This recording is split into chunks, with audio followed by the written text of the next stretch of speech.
Some fantasy deaths leave us stunned. Others leave us perhaps sobbing into the pages. I don't cry, but, wet, teary eyes. And some are truly devastating, never giving us closure. So today, we're calling them out for it.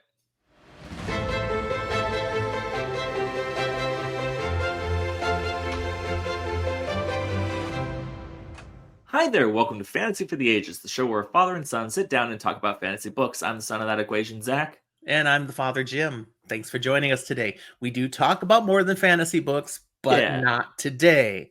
And today we're talking about the fantasy books that ripped our hearts out at certain points.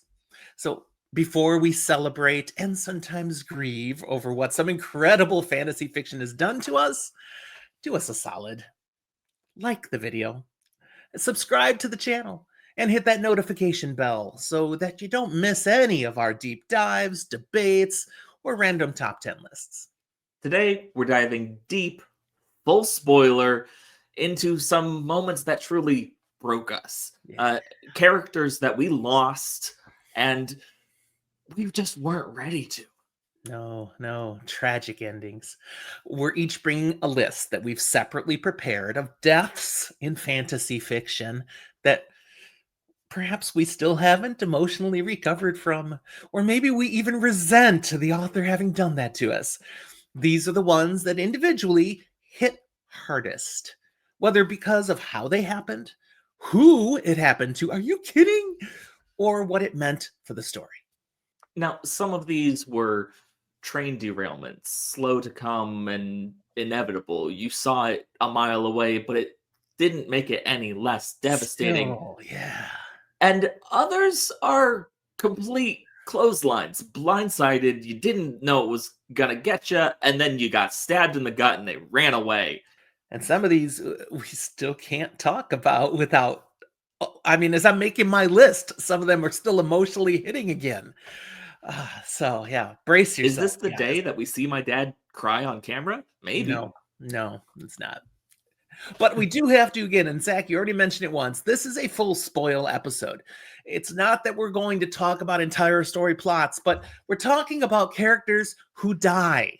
Yeah. And so you may not know they die yet. And when they die, it hits. So if you haven't read that book and you don't want something epically ruined, look at the chapter on the video, jump ahead. If you're listening on audio, this just might not be the best episode for you, but I'll put the same breakdown in the comments on it. So you could go look and see what number of time you should jump to if you want to make that work. Or if you're like me and don't mind spoilers, maybe this is an episode that's great for you so that you can emotionally prepare for when you'll be devastated in the future. You guys need to understand, this is epic for me. I'm letting Zach give me some spoilers today. He's going to share some I don't know about yet. And I hate those. But for you, I'm doing it. And then I'm going to try to remember that I'm old and things fade from memory. So I won't remember. Fail to remember. Yeah. So shall we get into it? Let's do it. And so I'm starting off with an honorable mention because I don't think the series is firmly enough in fantasy. This is from the Red Rising series by Pierce Brown, specifically book 6, Lightbringer. So if you haven't read that, jump ahead. But in Lightbringer, man, we've got the death of Cassius, or Cassius, however you say his name. And it's tragic because he has had such a redemption arc through this story. He's become just who we wanted him to live up to be, finally. And his role, his partnership, his care for Lysander and helping him become who he could be, only to betray him and kill him like a punk. It was a terrible death. It was a sucky way to go, and it was a massive gut punch. Yeah, it could have been a great growth moment and we could have loved it, and instead it was the complete opposite. It's like, wow. And suddenly Lysander is evil incarnate, and that's how we all feel about him now. So yeah, that death hit. But again, science fiction but sci-fi fantasy, it's a real blend for this one, so I didn't feel like putting him on my fantasy death list. I'll follow up, keeping in the same series. This is also still Red Rising. So From your list, again, then? feel free to skip up from my list. So you are Um, saying this is fantasy. Well, here's the thing. It's science fiction themed. It's fantasy. This isn't science fiction-y enough. Like, it does blur that line, and some people were like, it's sci-fi fantasy or this, that, whatever. It's space opera. This is about as much sci-fi as Star Wars is, which is, but it's fantasy. So should Cassius be on the list? I think it could be. But I'm gonna also step aside, let that go, let it be an honorable mention, and say that mine also probably should be left off the list for reasons of Okay. not quite fitting the criteria. All right. This one's from the second book from Golden Sun. Truthfully, it's the entire ending. However, I label it as Fitchner's death. Kind of kicks it off with the head in a box, the grapes, the betrayal. What's in the box? This is honestly a more impactful to me red wedding type scene, because this one I didn't know about in advance. Everything shifts. Everyone who was on their highest high is suddenly losing, and we lose a number of impactful, important characters right as they were really kind of stepping into a powerful, cool new light. I mean, Ares, and he's gone. Yeah. Well, impactful. All right, so that's kind of two honorable mentions. We'll set Red Rising aside now. We enjoyed it. We talked about it. It's gone. We'll go more fully into fantasy now, and I will continue into ones we start putting on the list. So my first one to bring in, and I have ranked these for myself, so I'm putting the ones that I think might get bumped off first. This is from the Elfstones of Shannara by Terry Brooks. So again, skip ahead if you don't want this spoiled. And you haven't read this yet, Zach. I'm familiar with some of it, but I have not actually read this one yet, no. The character here is Amberly Alesadil. Now, Amberly has been on a quest through the book, and she fulfills her quest by dying. But only sort of. Because she's magically transformed into something else. The quest was to save this thing. Doesn't she become one with the tree? She becomes the thing. Yeah. So she ends up giving up her life. She will now become this thing for ages.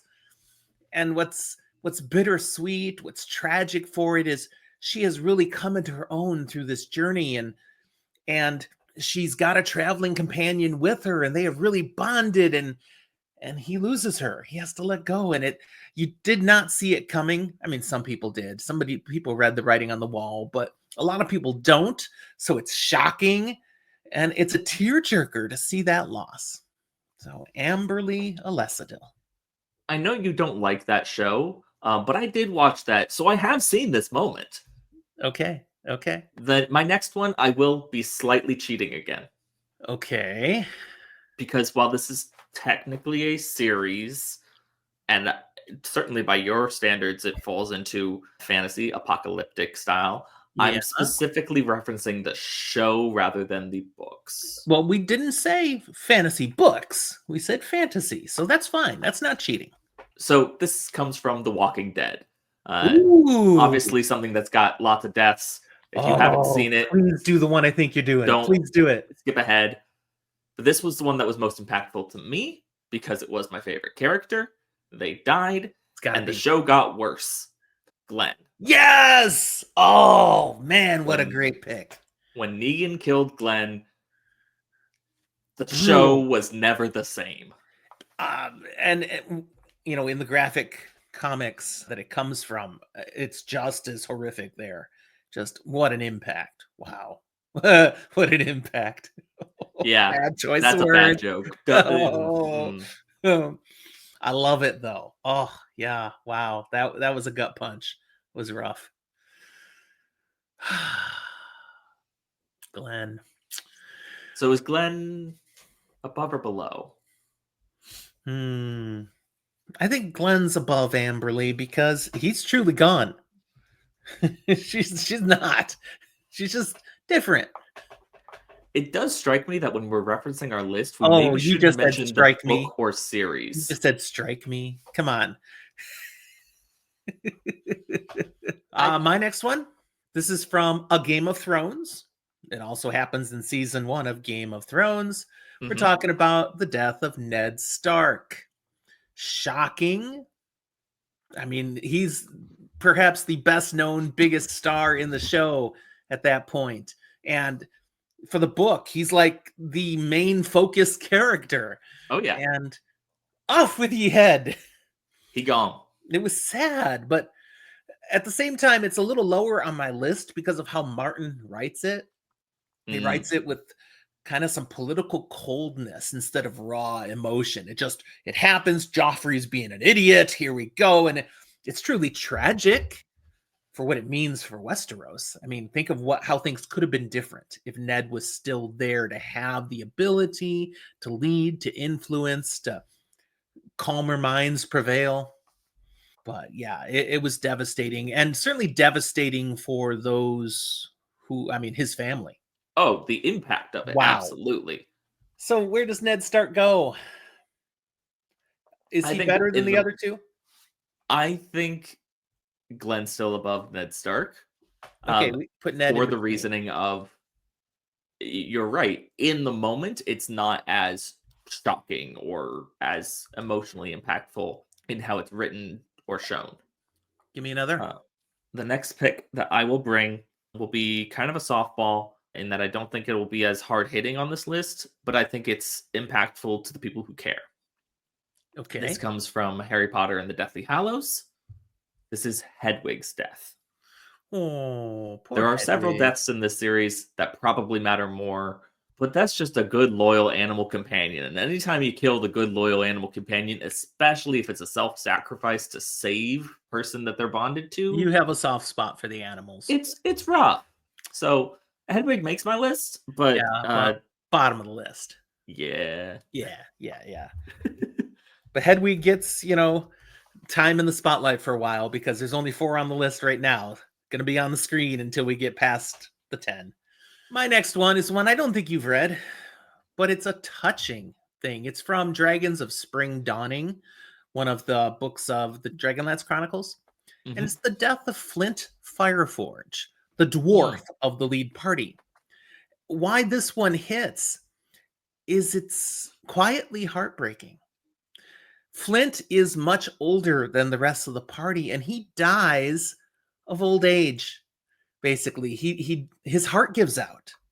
They've been on the run, they've been doing stuff, and just he basically says, "Yeah, go on, I'll catch up," and because he's struggling, and finally he just stops, and he stops, and poor Tasselhoff is there with him, the only one to witness, and it just Mm. tears him up. This little Kender, he's like, Flint, he's gone, and he won't wake up, and yeah, I'm starting to get teary eyed.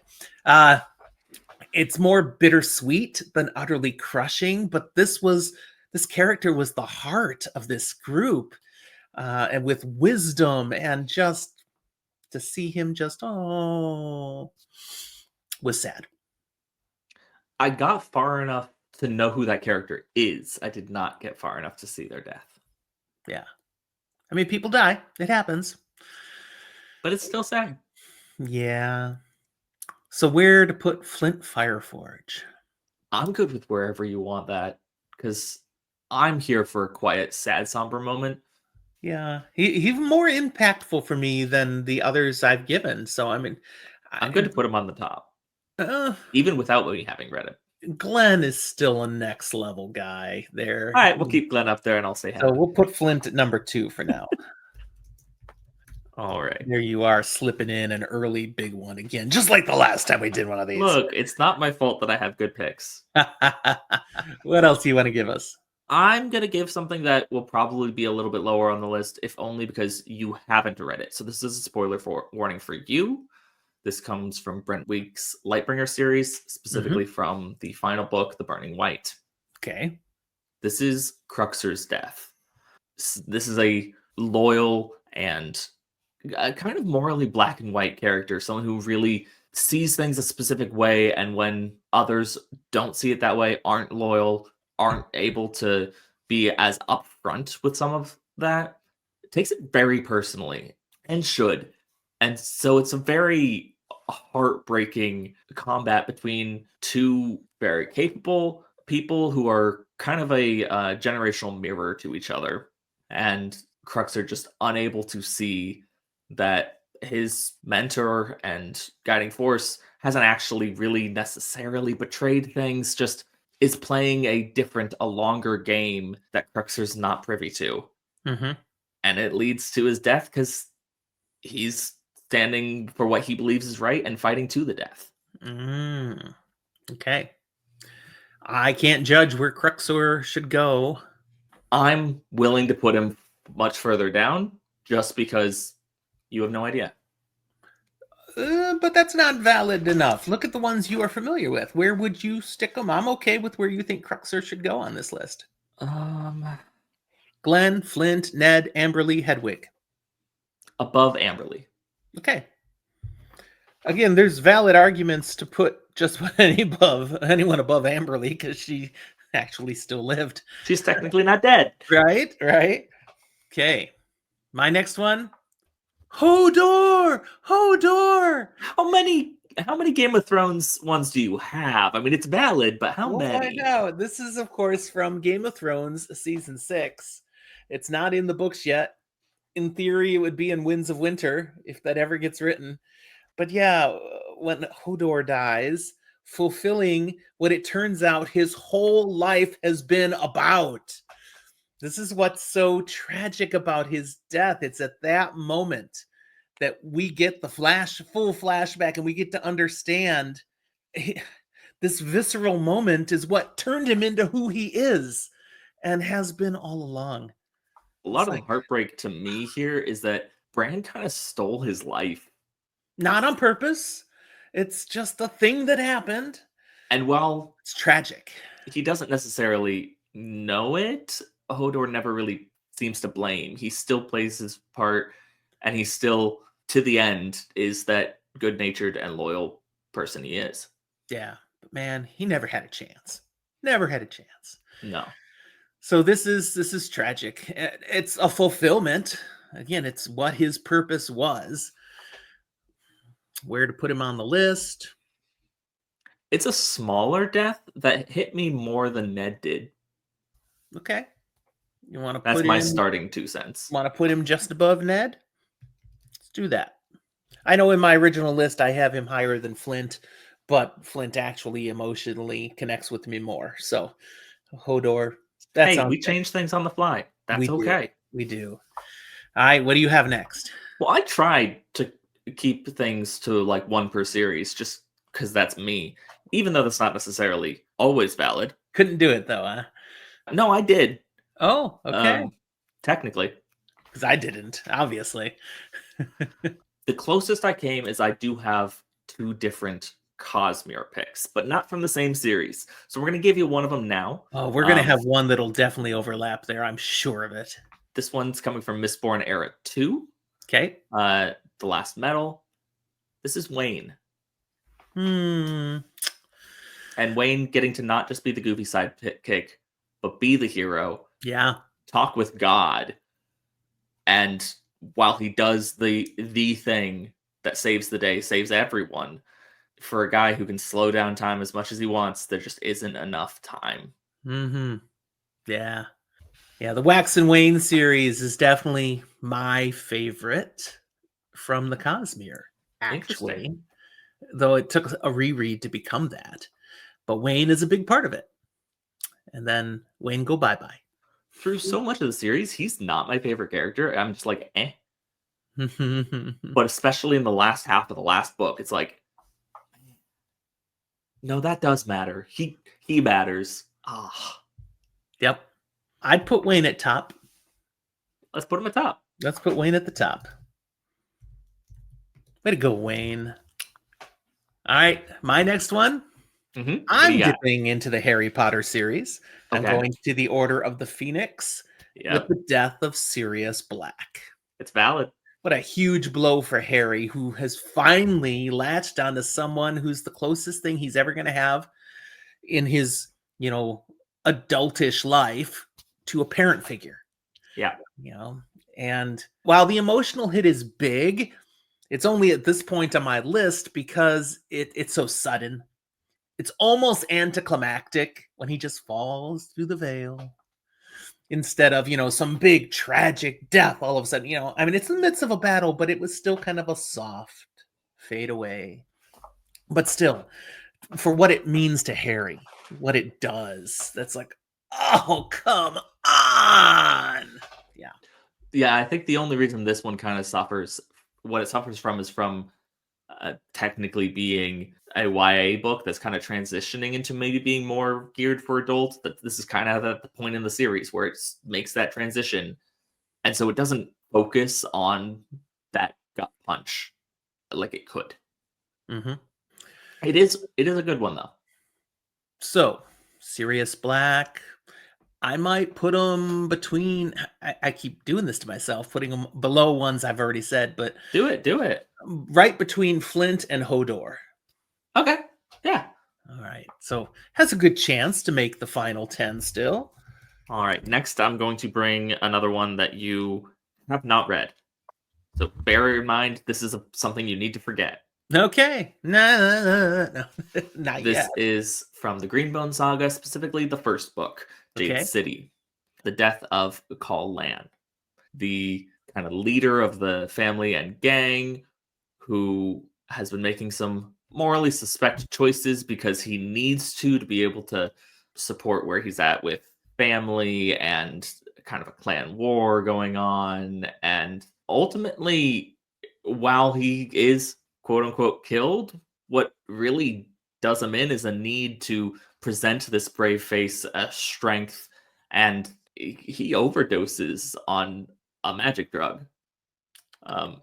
Pushes himself too far, too hard, too long. And it's made all the more impactful by knowing other things, especially later on with how it impacts the story, how a son that he never got to meet is involved. There's just a lot of unresolved and unlived life that Lan didn't get to live for himself.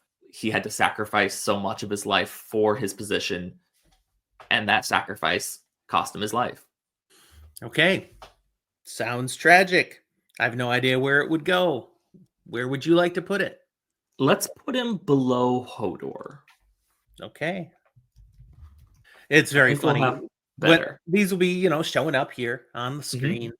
They'll be spelled right by then. On my notes, I'm sure they're horribly wrong. I have no idea how to spell that. All right, my next one. Oh, this is tragic.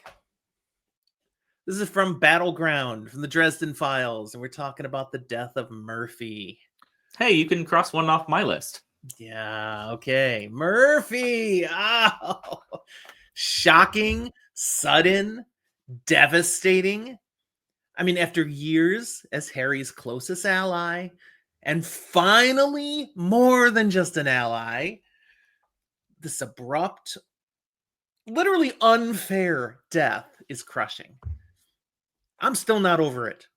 Not at all. That's fair, especially with how much you care. Look, I care about the series a lot less. I still think it's shitty. Yeah, this is number one on the list. It can be number one on the list for now. Yeah. It made my list, so it means something. Murphy. All right. What do you have next? Stole one of mine. Go again. Okay. Well, my next one won't be on your list at all. Okay. I'm going back to the Dragonlance Chronicles. The death of Sturm Brightblade. Now, anyone who's read this remembers this death. It happens in Dragons of Winter Night. Now, Sturm is a paladin, and his honor is everything. And he dies a noble sacrifice where, he knows he's going to die. There's no way he's coming out of this, and yet his code of honor won't allow him to do anything else. So it's a deeply heroic ending. It also is somewhat pointless. And the one who kills him is part of why it's so tragic. It has huge emotional resonance to this entire Dragonlance series. And, we missed Sturm. It was very sad. Yeah, I read this so long ago, and it's still one of those bright moments of, when somebody dies. Somebody's so good. definitely more impactful than your other Dragonlance one for you. Yeah, this More one's than higher Flint. than Flint. Yeah. But not as high as Murphy, actually. Okay. So I'd put right below Murphy. I'd put it above Wayne. Well, Wayne was pretty good. Let's go below Murphy, Wayne, Wayne, right above Glenn. Brightblade. Yeah, let's do that. I'm expecting anyone who's read the Dragonlance Chronicles is with me on this. They'll be happy Sturm is high on the list. I'm with you without having read it. Okay. Or at least not that. I need to get back and read more of it because I started it and then this is why I shouldn't read things on my phone. All right, give us another. I'm going to go completely tonally different and much more modern.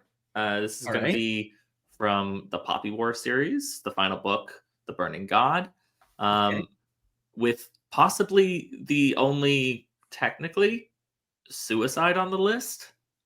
This will be Rin and Kate, right at the end of the books, realizing and acknowledging, hey, I've been fighting for this. I've been opposing. I've been doing all these things. I've become the problem. I am the villain. And the only way forward to actually accomplish what we're trying to accomplish is for me to die, for you to tell them that you killed me, and you can start negotiations with these other country, this other stuff. And just that moral arc of needing to accept and realize you have lived long enough to become the villain, but make the choice to stop that, even though you don't feel like you can make the choice, or your actions haven't left you in a position where you can crawl out of it. You can become the good guy again, but that the only good option left is for you to die. And then your friend bonded to you agrees to it, even though he wants to live.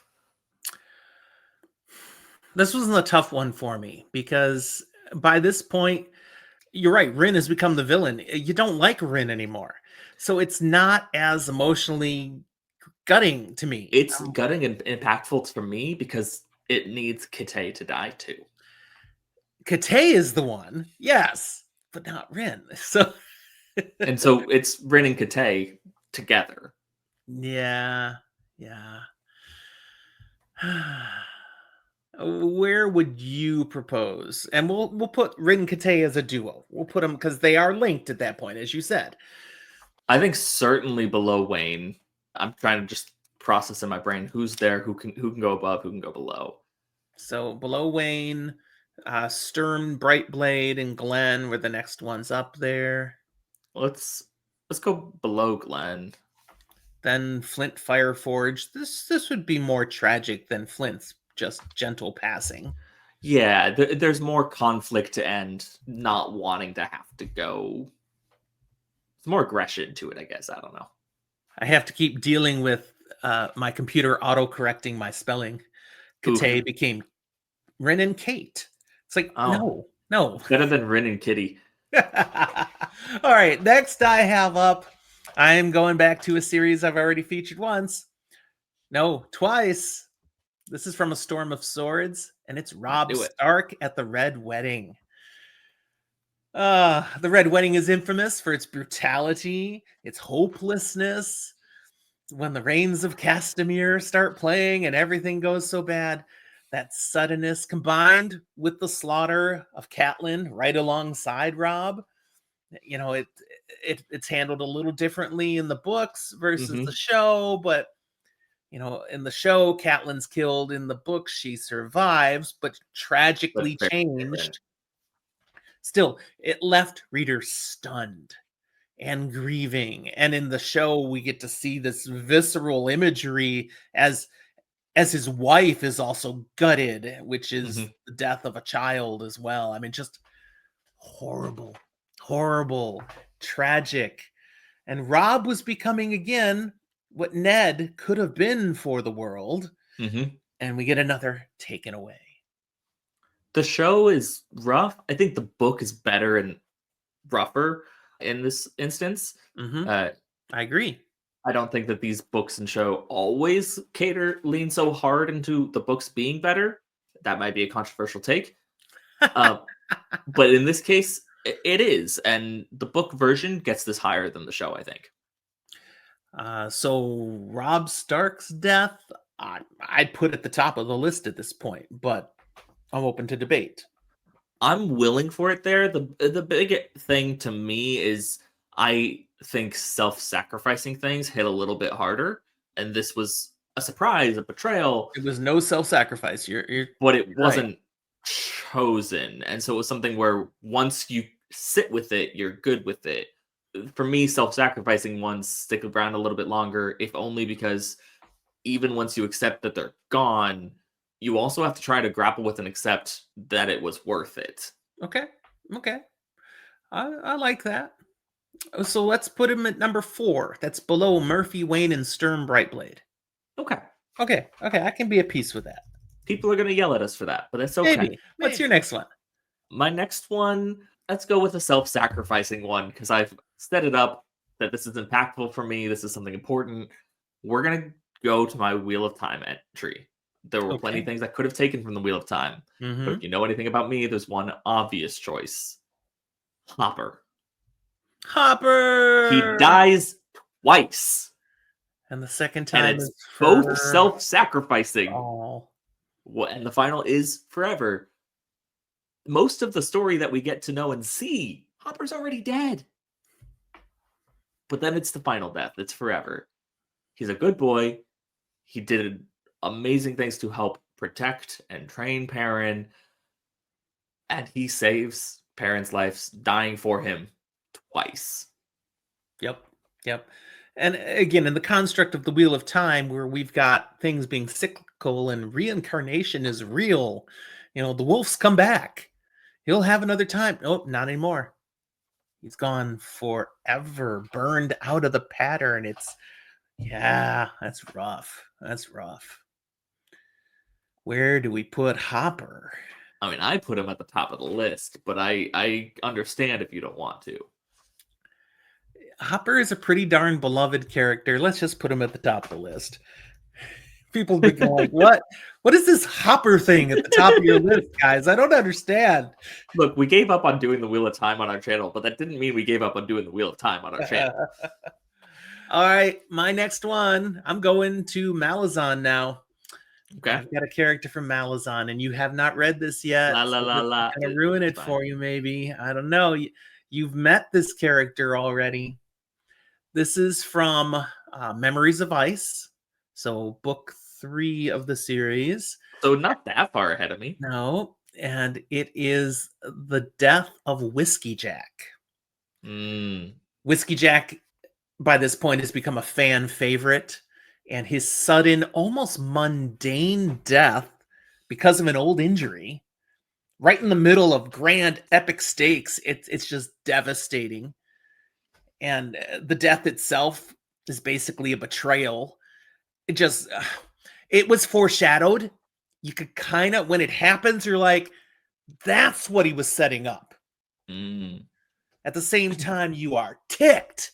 You cannot take this character from us not like that. That was no.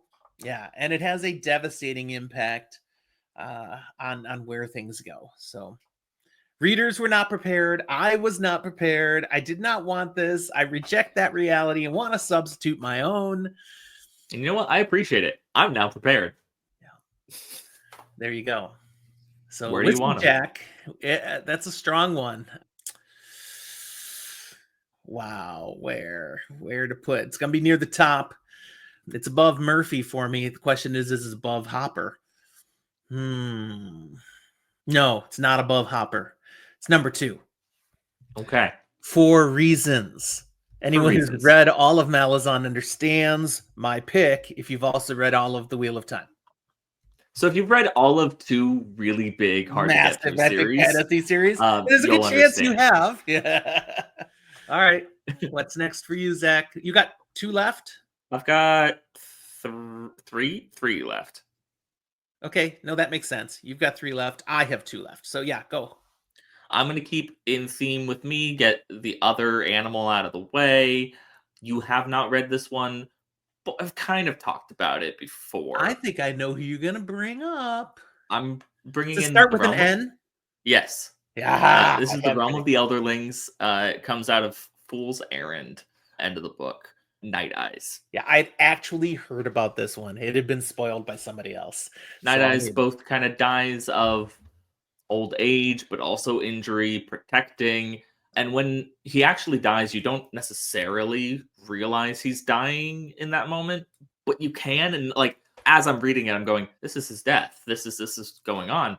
And it's one of the most beautifully written death scenes to me, where kind of in a almost dreamscape, he gets to say goodbye to his bonded partner and say, "Hey, no, you're not coming with me. It's not your time to die yet.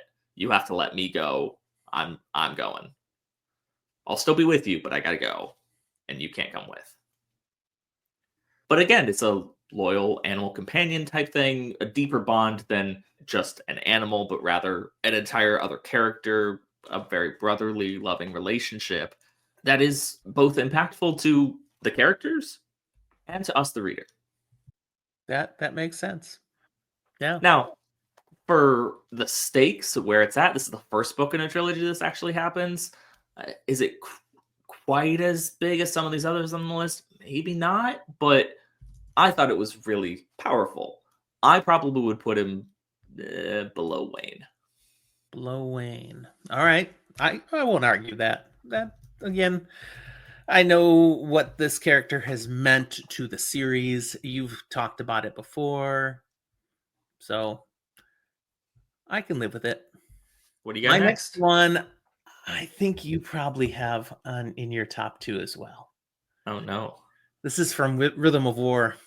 I do have a Rhythm of War pick in my top Yeah, two. yeah, and this is the death of Teft. That is Come exactly what on. I had in Oh man, of this is all of my Stormlight archive. That's what I chose. one of the most gut-wrenching moments I've read. Teft again, somewhat on a redemption journey, a personal redemption journey. He's at issues with addiction, issues with guilt. It's held him back from becoming who he could be, and he is finally let go. He's finally forgiven himself. He is embracing all he can become. And as you reference, fuck Moash.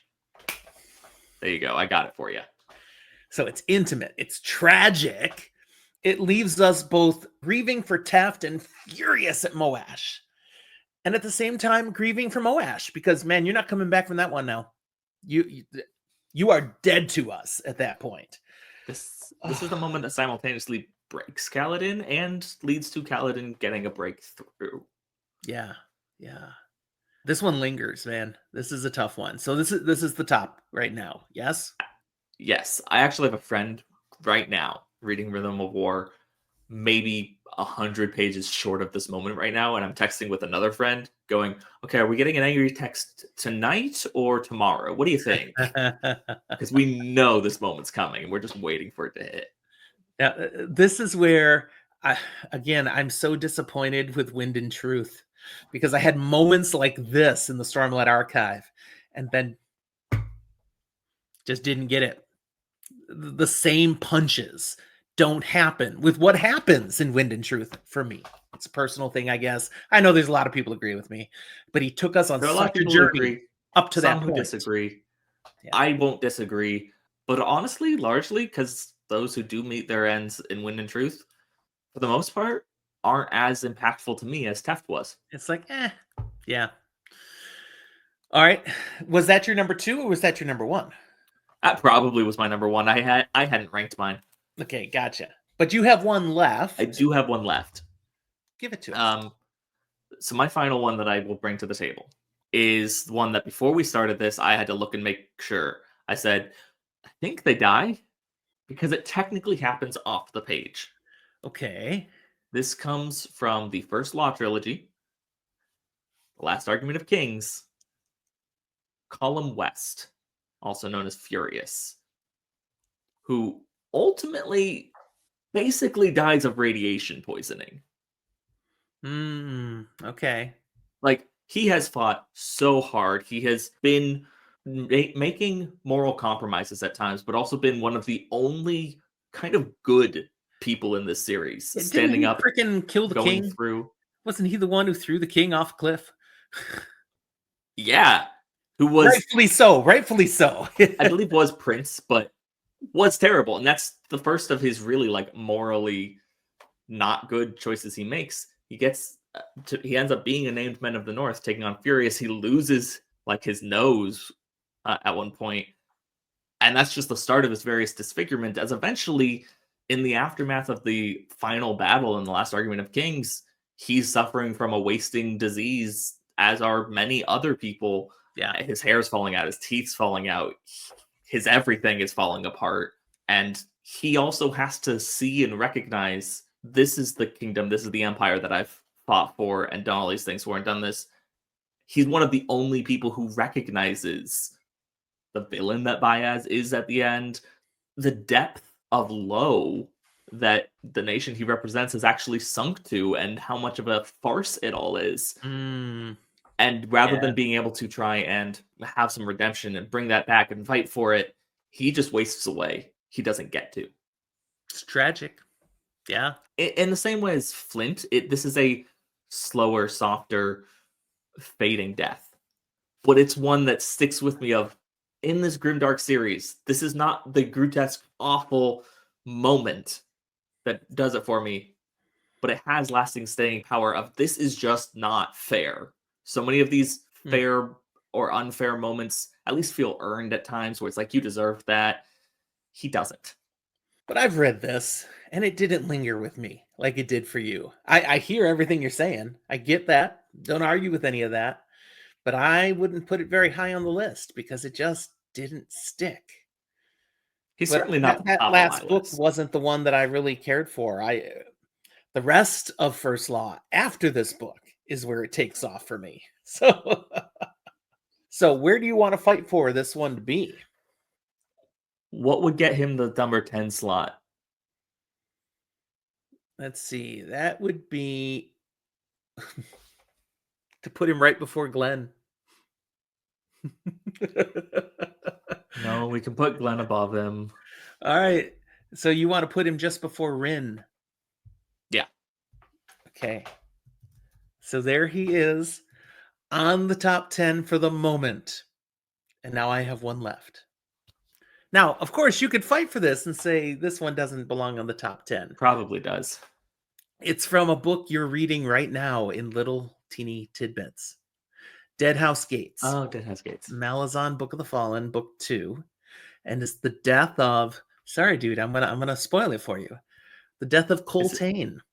Oh, okay. Possibly the single most gut-wrenching death in epic fantasy, because Coltane has led this group, this chain of dogs across the entire continent, leading battle after battle. It's really one long battle, overcoming so many odds, and along the way, earning the undying loyalty of his group of people. That is not how they started out. And in the end, he gets them right to the walls of Errand and turns, because the enemy is right there, and holds the enemy off so all the civilians get safely in. And all the soldiers in Errand have to do is come out and they'll all be saved. But the soldiers do not come out. And Coltane's forces are slaughtered. But Coltane doesn't get to go down that way. He's taken prisoner and crucified brutally, horribly, made a terrible example of. It is not the death anybody deserves, but for what he had pulled off, are you kidding me? That's how he goes out. And he had something with him magically that could have got him out of it, and he'd given it away to someone else. So there's also sacrifice involved here, and the legacy of his death lingers through the rest of the series. So that's a big one. I am currently at a point where I can see this coming, but I don't care enough about Coltane yet for it to be as impactful as it will be. But I can see the path that will get me there. Yeah. And I have had this one spoiled for me before. I know it's coming. Okay. But it's not to number one yet for me. But I can acknowledge it could get there.